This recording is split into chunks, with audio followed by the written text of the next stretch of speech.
के ऊपर झूठी कार्यवाही करके उनकी सेवा समाप्त कर दी।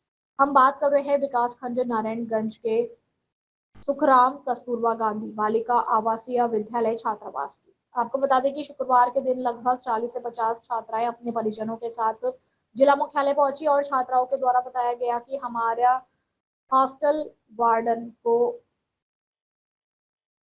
बताया गया कि हमारे द्वारा हॉस्टल वार्डन बताशा मर्सकोले मैडम से परेशान होकर शिकायत की गई थी और हमारे द्वारा हॉस्टल छोड़ने का निर्णय लिया गया, किंतु जांचकर्ता टीम द्वारा हॉस्टल वार्डन बताशा मैडम की जांच न करके सहायक वार्डन नीता अरसिया मैडम के ऊपर कार्रवाई की गई, जबकि सहायक वार्डन नीता अरसिया मैडम हमारी छोटी बड़ी समस्याओं को सुनती थी और हमको पढ़ाई भी कराती थी। जब हॉस्टल में जांच टीम पहुंची तो हमारे द्वारा जो बात रखी गई थी वह बात जांच टीम के द्वारा नहीं लिखी गई और अपनी मर्जी से चीफ लिखकर हम लोगों से हस्ताक्षर करा लिया गया। आपको बता दें कि अभिभावक से पूछताछ के दौरान पता चला कि बच्चियां दशहरा की छुट्टी में घर आई। उनके द्वारा बताया गया कि सहायक वार्डन मैडम जो हमें पढ़ाती थी और हमारी हर समस्याओं को सुनती थी, उनके ऊपर गलत कार्रवाई की गई, जबकि जो वार्डन मैडम हमारी समस्याओं को नहीं सुनती थी उनकी शिकायत हमारे द्वारा अधिकारियों से की गई थी, लेकिन उनके ऊपर कार्यवाही नहीं की गई, जिससे हमारी बच्चियां परेशान हैं।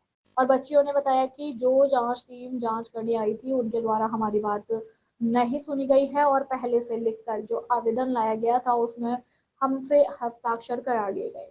जब हमको मालूम हुआ कि जो मैडम हमारी बातों को समझती थी उन्हीं के खिलाफ कार्यवाही की गई है, तो हमने मुख्यमंत्री, आयुक्त लोक शिक्षण भोपाल, कलेक्टर, जिला पंचायत, जिला शिक्षा अधिकारी, डीसीपी को स्वयं जाकर आवेदन दिया। नेता अरसिया मैडम के ऊपर झूठी कार्यवाही हुई है, उसे पुनः जांच करके जल्द से जल्द नीता अरसिया मैडम की सेवा शुरू की जाए। जयला ब्यूरो चीफ गोवर्धन कुशवाहा की मंडला से रिपोर्ट। चोरी आप क्यों आए हैं यहाँ? समस्या जो है मेन समस्या उसकी बात रखते हैं आप।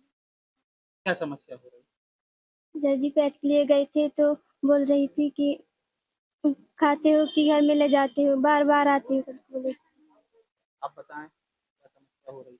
तीन सौ से सर जी पैट के लिए गई थी तो खाते हो या घर में ले जाते हो ऐसे करके बोल रही थी। इस टाइप से बोल रही थी। जी। कौन बोल रही थी ये? बता से मस्कोले। अच्छा, तो मैडम बता समझ मैडम ऐसा बोल रही थी। जी। कार्रवाई किस पे हुई हो, क्यों आ गए? तो कार्रवाई हुई है हमने सुना है। जी। अब किस लिए आए? आर्ट्स मैम जी के ऊपर कार्रवाई डाल दी है सर जी। अच्छा, वो गलत है? नहीं सर। हाँ, जो मैडम के ऊपर डाला है वो गलत है क्या? जी। इसलिए आई हैं आप? आज आप आए हैं नहाना धोना, तो आपने अवगत कराया, मेरे को नॉलेज में आया जी कि आपके यहाँ कार्रवाई हुई। जी। दो मैडम थी, सहायक मैडम और सहायक वार्डन मैडम। तो सहायक वार्डन मैडम को पद से निकाल दिया गया और एक मैडम को ट्रांसफर कर दिया गया। अब तो हॉस्टल में आपके पास दूसरी मैडम आ गई हैं। उसके बाद भी आपका दूसरी मैडम भी यही समस्या हो रही है कि अभी जो पुरानी समस्या लेकर आप बात कर रहे हैं या कुछ नई समस्या को लेकर आए? पुराने। तो उसमें क्या हो गया है? सर जी वो आर्ट्स मैम जी को निकाल दिए हैं। अच्छा, वो आरती मैडम को जो निकाला है वो आपको पढ़ाती थी, उनके सपोर्ट में आए हैं क्या? आपकी किसने लेके आया है? आप खुद आए हैं सर जी। खुद आए जी। अच्छा, तो किस लिए आए आप? मतलब उनके साथ गलत हुआ है जी।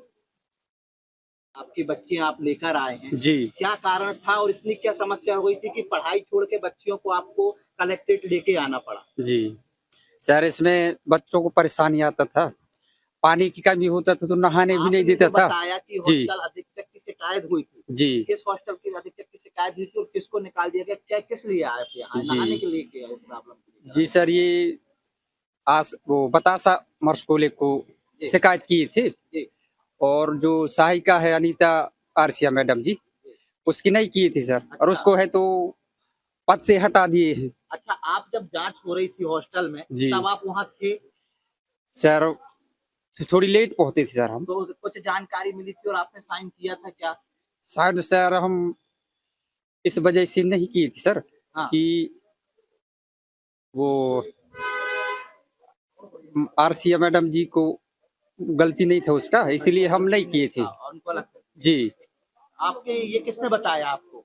एक बच्चों ने बताई थी सर। कहाँ आकर? ये तबीयत खराब था एक बच्ची का मेरी, तो घर आया था वो। अच्छा, तब जानकारी चला। हाँ।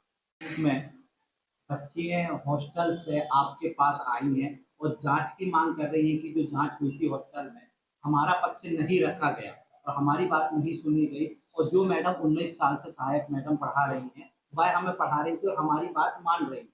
जो मैडम जो वार्डन है वो 2 महीने से आई और इतना बड़ा विवाद हो गया और उन्हें नौकरी से निकाल दिया गया। तो क्या फिर से जांच करवाई जाएगी या फिर यथावत रहेगा? नहीं, देखिए सबसे पहली बात तो ये है कि आपका जो प्रश्न है ना कि 19 साल से सहायक वार्डन थी, निश्चित रूप से हमारी भी सहानुभूति है, चूँकि प्रकरण इतना गंभीर हो चुका था और प्रकरण में चूँकि बालिकाओं की भविष्य और सुरक्षा की दृष्टिकोण से बालिकाओं को 24 बालिकाओं को बाहर जाना रात में, तो इस हिसाब से चूँकि माननीय कलेक्टर साहब और माननीय सीओ साहब और मीडिया भी बहुत ज़्यादा चिंतित हो गया था कि बच्चों की सुरक्षा व्यवस्था की बात आ गई थी।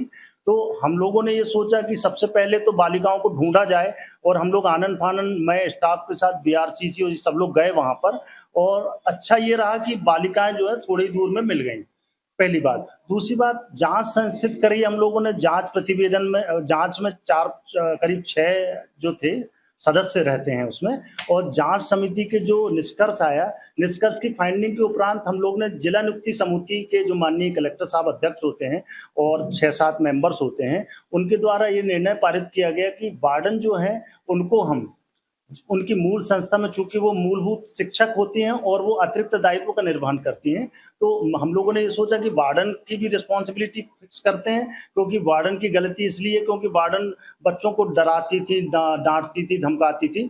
और दूसरी बात सहायक वार्डन का भी चूंकि फाइंडिंग्स में आया जांच प्रतिवेदन में कि बच्चों से अलग अलग क्वेश्चनिंग करी गई, क्रॉस क्वेश्चनिंग करी गई, कमरों में अलग अलग गार्जियन से बात करी गई, तो उसके हिसाब से ये आया कि सहायक वार्डन जो थी नीता रसिया मैडम जो थी, उन्होंने दुष्प्रेरित किया बालिकाओं को छात्रावास के बाहर भेजने में। तो उसमें फाइंडिंग्स में क्लियरली निष्कर्ष निकाला गया। तो अब हम लोग चूंकि जांच निष्कर्ष के आधार पर ही कार्रवाई करते हैं, तो उनको भी सहायक वार्डन के पद से सेवा वृद्धि उनकी रोक दी गई। तो मुख्य रूप से हम लोगों ने ऐसा नहीं कि हम लोगों ने एक पक्षीय कार्रवाई की, हम लोगों ने वार्डन को भी निकाला, सहायक वार्डन को भी निकाला, चौकीदार चूंकि उस समय गेट में नहीं था उसकी 1 दिन की वेतन काटने की कार्रवाई की। और चूंकि रेमेडियल टीचर्स 3 रहती हैं उस स्कूल में भी थी, तो चूंकि रेमेडियल टीचर्स को भी उस समय रोकना था वहां पे उन बच्चियों को, तो उनने नहीं रोका, तो उनको भी फिर हम लोगों ने उस जॉब से निकाल के फिर नई रेमेडियल टीचर को रखा। जहां तक आपकी बात है कि जांच प्रतिवेदन का प्रश्नवाचक चिन्ह लगाने की बात है, तो मैंने अभी आपसे कहा कि चूंकि पूरी जो प्रक्रिया हुई है पारदर्शिता हुई है और उसमें जिला नियुक्ति समिति के हस्ताक्षर से सारा काम हुआ है, तो जरूर आप लोगों की बात और जो गार्जियंस इतनी दूर धूप से आए हैं, बच्चे आए हैं और मीडिया भी हमारे परेशान हो रहे हैं, तो मेरा आपसे यही निवेदन है कि मैं इस दिशा में निश्चित रूप से जो अर्सिया मैडम है उनसे प्रतिवेदन लूंगा, व्यक्तिगत रूप से उनको समक्ष में बुला के इस प्रकरण को फिर से अपन लोग विचार में लेते हुए माननीय कलेक्टर महोदय से निवेदन करते हुए इनको फिर से वापस करने की कार्रवाई करें। ये कितने दिन की प्रक्रिया है? यार देखो मेरे भाई, प्रक्रिया जो है शासकीय प्रक्रिया है, हम कोशिश करेंगे कि 15 से 20 दिन में इस प्रक्रिया को निपटाएं। चूंकि अब इस प्रक्रिया में हम अकेले नहीं हैं, हमारे साथ माननीय सीओ साहब हैं और भी जिला नियुक्ति के सदस्य भी हैं, माननीय कलेक्टर साहब हैं, फिर भी हम जल्दी से जल्दी कराने का आश्वासन देते हैं। धन्यवाद।